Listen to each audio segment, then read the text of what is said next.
Spending limit কম থাকে। তো সেই ক্ষেত্রে আমরা কি করতে পারি? তো প্রথমে না আমি আমার প্রিভিয়াস যেই অ্যাডসগুলো চালাইছি, অ্যাড অ্যাকাউন্টগুলো ব্যবহার করছি, তার কিছু অ্যাড অ্যাকাউন্ট আজ আমি আপনাদের দেখাবো আর কি। তো তার আগে একটু রিলোড করে অ্যাড অ্যাকাউন্টগুলো দেখাই এবং দেখানোর সাথে সাথে আপনাদের এই অ্যাড অ্যাকাউন্ট কেন ব্যবহার করবেন, ম্যাক্সিমাম 95% প্রবলেম কীভাবে সলভ করবেন সেটা নিয়েও আমি কথা বলব। তো বেসিক্যালি আমরা ইউজ করে থাকি পার্সোনাল অ্যাড ম্যানেজার। এটা দেখতে পারছেন, এগুলো হচ্ছে কোম্পানি অ্যাড অ্যাকাউন্ট বলে। বেসিক্যালি বাংলাদেশে সবাই আসলে এজেন্সি অ্যাড অ্যাকাউন্ট, কেউ অথরাইজ অ্যাড অ্যাকাউন্ট বলেই পরিচিত। এখন আমি যে অথরাইজ অ্যাড অ্যাকাউন্টগুলো দেখাচ্ছি, এটা ইউনাইটেড স্টেটেরই একটা কোম্পানি অ্যাকাউন্ট, সেটা আমি আমার এজেন্সির মাধ্যমে প্রোভাইড করে থাকি।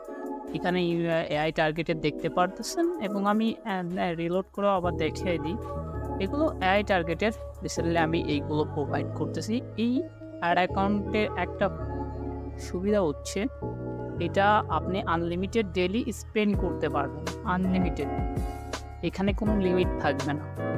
তারপরে এইখানে যদি কোনো কারণে অ্যাড অ্যাকাউন্ট ডিসেবল হয়, এমন না যে এই অ্যাড অ্যাকাউন্টগুলো কখনোই ডিসেবল হবে, হ্যাঁ হবে, কিন্তু না, পার্সোনাল অ্যাড অ্যাকাউন্টগুলো আসলে ডিসেবল হয় হচ্ছে 95% বা 80%, এটা ডিসেবল হওয়ার চান্সই থাকে 20%-এরও কম, মানে একেবারে হয় না বললেই চলে। তো আমি এটা এইচটিটি বলে দেখাচ্ছি।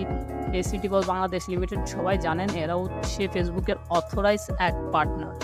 যাদের স্পেন্ডিং অনেক বেশি তাদের আসলে বাংলাদেশে দিত, বাট রিসেন্টলি ডলার সংকটের কারণে ওরা সার্ভিস দেওয়া একেবারেই বন্ধ করে দিচ্ছে। তো আমি এইচটিটি বলে কীরকম স্পেন্ড করছি সেটাও একটু আমি আপনাদের দেখাই। তবে এটা অ্যাড অ্যাকাউন্ট কিছু ডিসেবল থাকবে, কারণ আমি ওদের সাথে এখন কাজ করতেছি না, এটা হচ্ছে কারণ। এই জন্যই আমার অ্যাড অ্যাকাউন্টগুলো ক্লোজ করে দিয়েছে। আমি মেজর কিছু অ্যাড অ্যাকাউন্ট দেখাই। এটাতে আমি $1000 করছিলাম, এটাতে $8000 স্পেন্ড করছিলাম, এটাতে $11000 স্পেন্ড করছিলাম, এটাতে $2000 স্পেন্ড করছিলাম, 1000 করছিলাম, 2000 করছিলাম, 10000 স্পেন্ড করছিলাম, 11000 স্পেন্ড করছিলাম, 2000 স্পেন্ড করছিলাম, 7000 স্পেন্ড করছিলাম, 1000, আরও অ্যাড অ্যাকাউন্ট আছে যেগুলো আসলে আমি ক্লায়েন্টের দিছি। আসলে ক্লায়েন্টের দেওয়া অ্যাড অ্যাকাউন্টগুলো আসলে আমি এভাবে পাবলিকলি শো করাচ্ছি না। তবে যারা হচ্ছে আমার থেকে অ্যাড অ্যাকাউন্ট নেবেন তাদের আমি অবশ্যই গুগল মিটে ডাকবো, ডেকে আমার ভয়েসটা একটু খেয়াল রাখবেন, কারণ মার্কেটে অনেকেই আছে আমার ভিডিও ইউজ করে থাকে। তো আমার সাথে অবশ্যই গুগল মিটে কথা বলবেন, সেই ক্ষেত্রে অ্যাড অ্যাকাউন্টগুলো দেখে নেবেন গুগল মিটে লাইভ যায়। তো এই এজেন্সি অ্যাড অ্যাকাউন্টের ডলারের প্রাইস কেমন? বেসিক্যালি এইচটিটি বাংলাদেশের 15% ভ্যাট নিত, যেটা হচ্ছে গভর্নমেন্ট ট্যাক্স, প্লাস ডলার রেটটা নিত যখন এইচটিটি বন্ধ হয়ে গেছে। এখন আপনি 128 টাকা করে আমার থেকে আপনি ডলার নিতে পারবেন।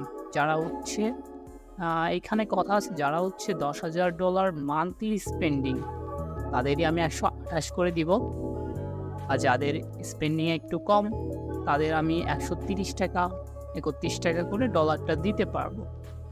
তো এই অ্যাড অ্যাকাউন্টগুলোর একটা সুবিধা, যদি কোনো কারণে অ্যাডস অ্যাকাউন্ট ডিসেবল হয় আপনি নতুন অ্যাড অ্যাকাউন্টও পেয়ে যাবেন, এবং সাথে যে ফান্ডটা আপনার অ্যাড অ্যাকাউন্টে ছিল সেটাও আপনি পেয়ে যাবেন।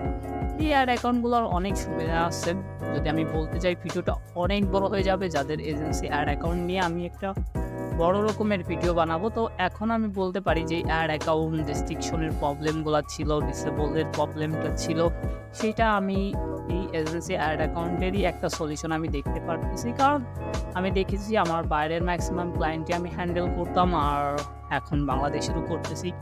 তো আশা করি আপনাদের জন্য এটা অনেকই হেল্পফুল হবে। তো আপনারা চাইলে মার্কেট ডিফাইন